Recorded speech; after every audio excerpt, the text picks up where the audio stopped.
Welcome into WagerTalk TV. I am Drew Martin, joined by Robbie Vino and Tony Finn of WagerTalk.com. We're talking Iowa Hawkeyes, Iowa State Cyclones, 4:30 Eastern on ABC. This is a good one, Robbie. Not only properly named here rivalry-wise, the CyHawk Trophy, one of my favorites, but a good betting matchup as well. We're seeing Iowa State -4, -4.5 point home favorites, depending where you're shopping here, guys.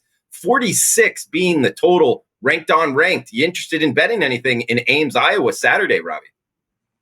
Yeah, this one has even seen a little bit of movement early this week, right, Drew? Iowa State's now up to 4.5, total up to 46, and different results, really polar opposite results last week.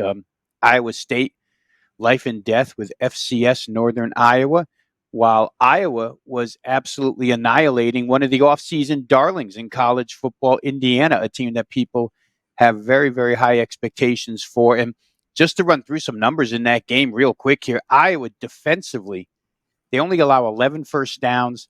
They only allow 2.5 yards per carry on the ground, 77 yards total.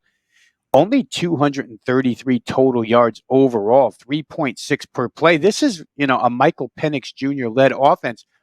Forced 3 turnovers. 2 of them were interceptions taken back to the house that resulted in 14 points for Iowa. And how about this? The most telling statistic of all for the Iowa defense last week. Indiana had 14 possessions and they crossed midfield twice in the entire game. So Iowa was dominant in that game. For Iowa State, it wasn't exactly the same, although their offense did capitalize when they had the chances to, 4 times inside the red zone. Only 3 field goals, though, with 1 TD.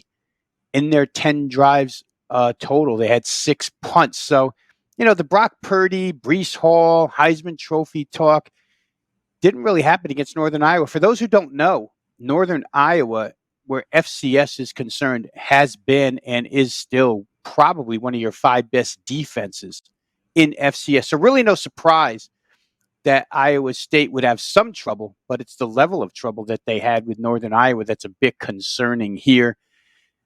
Certainly Iowa looked better. Now the question is, really, did Iowa State play it vanilla?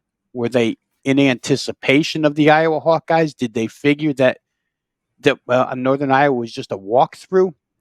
We're going to find out if it was a look ahead or not, guys. Iowa State, when we think back to last year, the coronavirus year, in week 1, they had a similar situation. UL Lafayette came into Ames and won that football game. And then Iowa State came back the following week. They went to TCU and won that game 37-34. So they've been here before. Let's see if they can rally once again. I think the key to this game, or a couple of keys here, are pretty simple, guys. The Iowa State running game against this Iowa defense, which shut Indiana down. And by the way, Indiana's lead running back this year is Stephen Carr, a USC transfer, a senior transfer, a guy who had a lot of success out in the Pac-12, but had no success running against Iowa last week. So we'll see if they key on Breece Hall and shut him down again. Last week, he 23 carries, only 69 yards. Brock Purdy did most of the run damage. Going to be interesting to see if Iowa State can run the football. And then the other question would be, can Iowa State throw the football with Spencer Petras against Iowa State?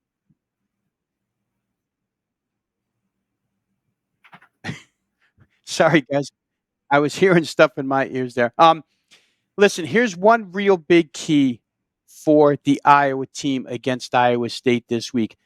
Iowa State's defensive coordinator, John Heacock, is credited now with forming this 3-2-6 defense, which a lot of coordinators across the country have gone to stop the spread. It hit the Big 12 first. John Heacock, being a member of a Big 12 team, came up with a solution. And against Iowa, a team that doesn't run spread, they're not going to play that an awful lot. They're going to come up into the box, try and take Iowa's running game away, and force Petras to beat them through the air. We'll see if he can do that. So really a question of whether Iowa State can run the football on Iowa and whether or not Iowa can pass the football against Iowa State. Turnovers and takeaways last week played a big part in both results. We'll see if, you would expect Brock Purdy maybe to be a little more protective of the football than Petrus. We'll see if that pans out. I think if you're betting Iowa here, guys, your concern would be if they get behind, say, second half by 2 scores, do they have the offensive firepower to come back in this game? And Iowa State, just a key personnel note here. They get their number 2 receiver from last year back, happens to be tight end Charlie Kolar. He didn't play last week. 7 touchdowns last year and a mainstay in that Cyclone offense who will be on the field again this week. So we'll see. College game day, I know, might be somewhat of a distraction to Iowa State. I don't believe they've been there before, but I don't put too much stock into that. For me, I think taking the points is the way to go here. 4.5 just seems too much to give to an Iowa team that's beaten Iowa State 4 straight times and defensively just looks in midseason form right now. So I'll lean toward Iowa plus 4.5.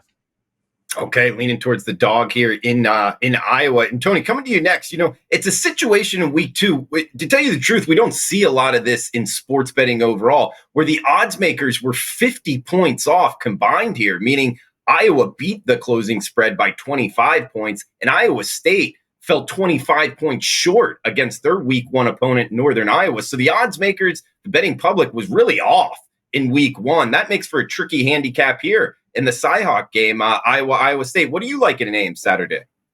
I think, to your point, and that is, if there's going to be a week that you're going to be way off, it would tip. It doesn't surprise me that it would be week 1. It would be shocking, if this was a week 8 or week 9 game. And we both know that those 2 non-conference type events wouldn't happen unless you're in the SEC. And week 8 or week 9, week 10, whatever be the case. Here's what I see. I'm going to piggyback off of Rob, because he covered it really like a blanket, how this game matches up. Where he posed some questions were, is Iowa going to be able to do the same thing defensively, what they did to last week's opponent, Indiana?